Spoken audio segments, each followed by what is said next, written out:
Hey folks, this is Kelani. Whenever people tend to talk about the pitfalls that Battle for Azeroth has fallen into, one thing that always seems to crop up is the various new systems and features that haven't done quite as well as what a lot of us may have hoped. Included in that little list would be the island expeditions and warfronts, both of which haven't really lived up to the hype.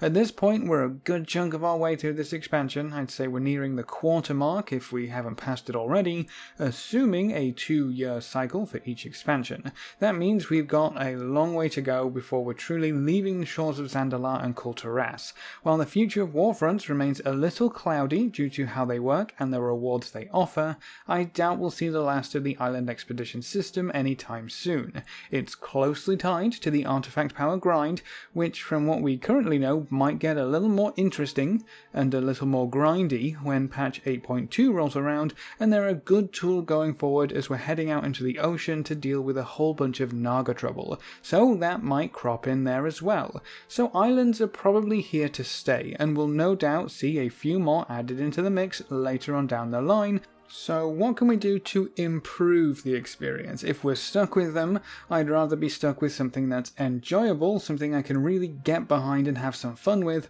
rather than something I begrudgingly do if I do them at all. So let's have a look at what's missing in the current island expedition experience.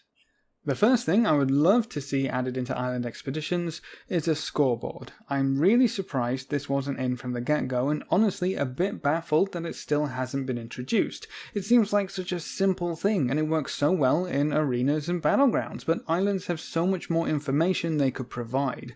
Obviously, everyone wants to know how much damage or healing they did in any given encounter. That's part of the job, so damage dealt could be tracked and displayed alongside healing done and even damage taken, because this is more of a PvE experience than PvP, and we have to give the tanks some love. But hey, if you're a DPS who's managing to take more damage than the tank you're running with, if you're running with a tank, something might be going wrong, and a scoreboard can give you that feedback without you having to even question why you keep dying.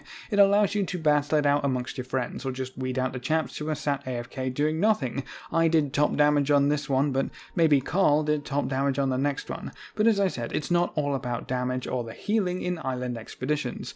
There's so much more that could be tracked and presented in a friendly, easy to read manner. You're collecting Azerite from a bunch of different sources: chests, mining nodes, quests and events, monster kills, rare kills, portal bosses.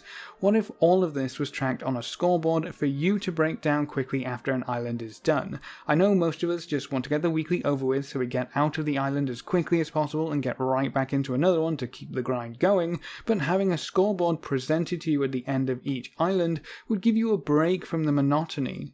You could see exactly where you got your Azerite from, and you could use that information to make better decisions in your future islands. If chests and mining made up the vast majority of your Azerite, even though you found yourself wrangling with mobs for the majority of the island, those monsters probably aren't worth your time. It just seems like such a simple thing, but none of this information is displayed for any island expeditions. You have no idea how much Azerite came from what source, no idea who did the damage and who ran around picking up the chests, because they're both important, and half the time I don't even know how long an island actually took.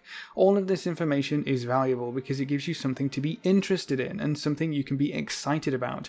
Part of the reason why islands feel so stale and stagnant might be because we don't really have anything to chase. We just switch off and get it done. That's never going to make for an exciting or engaging experience. You could even slap a few more achievements into the mix. The options really start to open up when you actually track some of this stuff. So yes, a scoreboard would be very nice indeed, Mr. Blizzard. Another thing I find quite interesting about island expeditions is that even though they're set up perfectly for it, the dev team never really lets us go crazy. Where's the power-ups on the islands? It's such a staple feature which keeps players coming back for more and more in every single game type. Give the players a brief period where they destroy absolutely everything around them, and that's almost enough incentive alone to get your islands done, because it's fun to be powerful. Why do you think there's so many shadow priests and warlocks floating around these days? flavor of the month is a real thing, but for systems like island expeditions, that could come in the form of a temporary power spike, so everybody gets it. Something that does a little bit more than the shrines we already have, because, let's be honest, who even clicks on those half the time? Most of them aren't worth the effort, and some of them are outright worthless, depending on what class you're playing.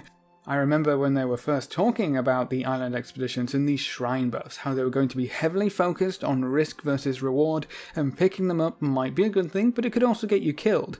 That sounded kind of cool, and I don't think they went far enough on either side of that coin. If they want risk versus reward, these things should get you killed at least half the time, but on the flip side, a power boost should feel like a significant power boost. If you can't feel it or see it, what's the point? Shrines should be something you're immediately excited about when you spot one off in the distance, not something you don't even take a second glance at and just ride past. If they introduced some real power-ups into island expeditions, which only last a brief period of time and affect your entire group, I might add, that could shake up islands enough to make them at least interesting to run. Which shrine will we get this time? How can we best make use of the buff to do maximum damage and collect as much Azerite as possible in this short window? Should we focus rare monsters or just big packs? Do we gather up some beforehand and hope we run into a good shrine?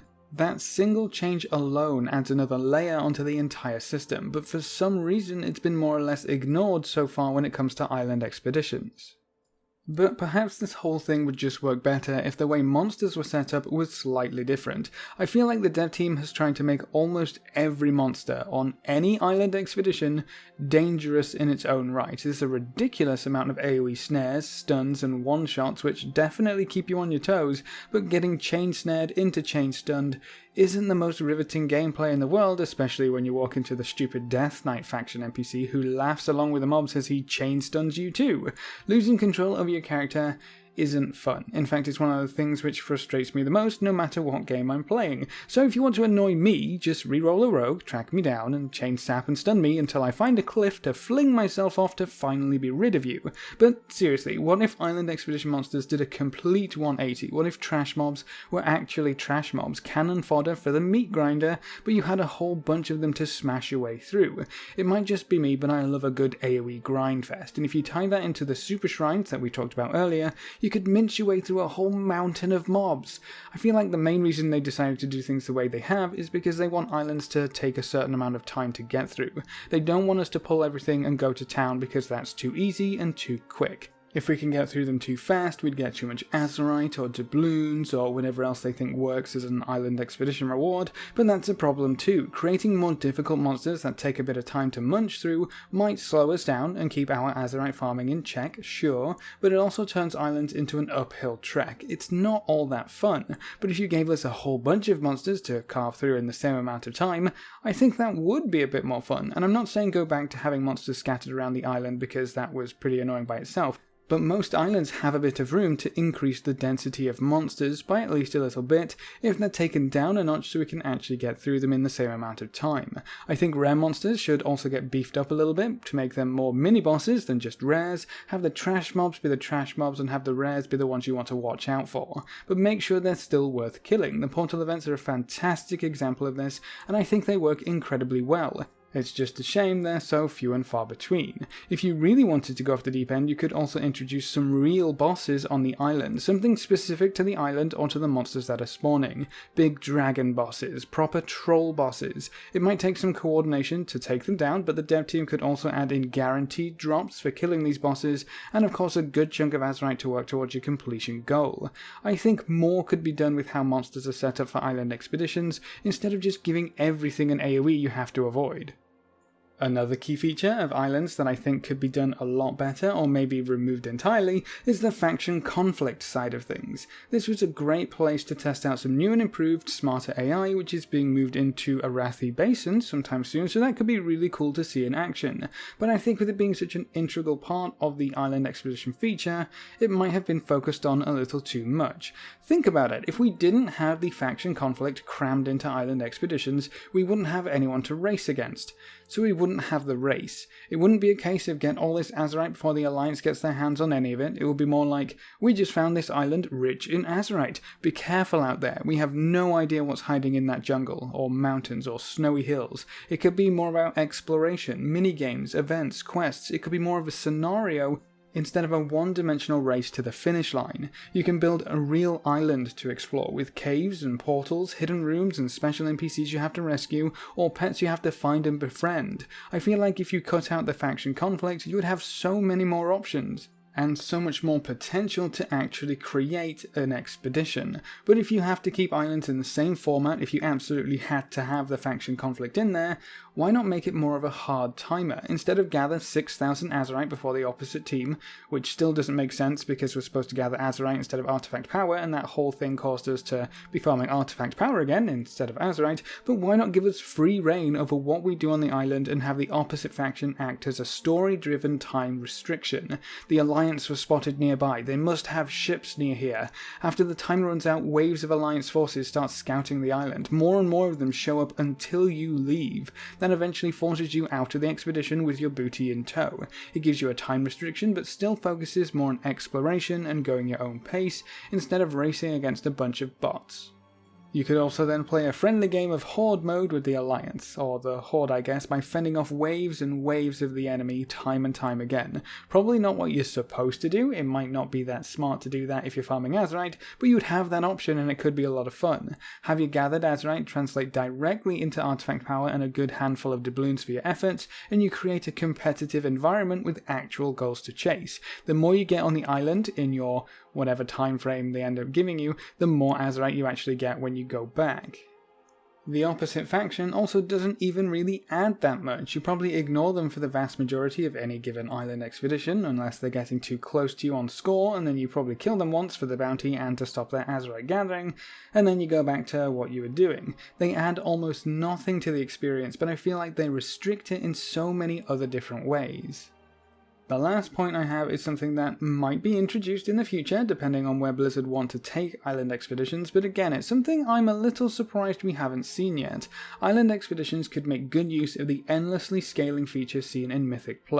This is something that was taken almost directly from Diablo 3 Rifts: scale the monsters up, scale the content up and difficulty up, and offer up better rewards. It works beautifully in any action RPG genre, and it's done wonders for the dungeon system in World of Warcraft. If you look back to before Legion, dungeons were left behind in the dust for the most part of any given expansion. Mop and Warlords did have challenge modes which kept them semi-relevant, but it wasn't until Mythic Plus was introduced that dungeons really took off, and they remain a consistent source of gear and challenge until the very end of the expansion. The Mythic Dungeon Invitational has also sparked a lot of interest in the PvE endgame of WoW, and if you head on over to Twitch, you'll usually see a few high key pushes with a lot of viewers. So scaling content up obviously works for WoW.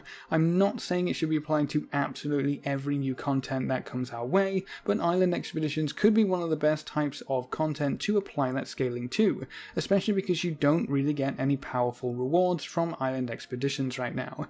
That might seem counterintuitive, but hear me out. Because you don't increase your item level, the dev team doesn't have to shackle the expeditions at all. They can let you go crazy, have massive hordes of monsters awaiting for you, powerful shrines that allow you to carve a path through unspeakable horrors. Honestly, they could turn island expeditions into Diablo 3 Rifts, or at least something more like a Rift when compared to a dungeon. That could be a lot more fun and work a lot better with island expeditions, and you get to take a break from bashing your head against a raid boss and just go smash through island expeditions at your current plus level or however they decide to implement it.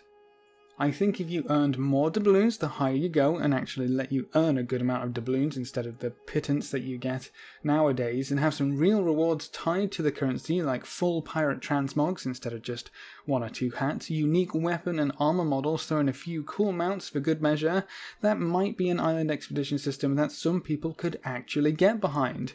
Or maybe I just need to go play some Diablo 3 or Path of Exile. But what do you think? Can island expeditions be saved with any number of these ideas? What do you think needs to happen for island expeditions to really succeed in the future? Leave all your thoughts in the comments section below. A big thank you to all of our supporters over on Patreon. You can see their names floating by on screen. If you want to join these lovely guys and gals, you can find a link in the description below. Remember to leave a like just below the video before you leave. If you want to see more, make sure to subscribe. But apart from that, thanks for watching, folks. folks. Good luck and have fun, and as always, I will see you next time.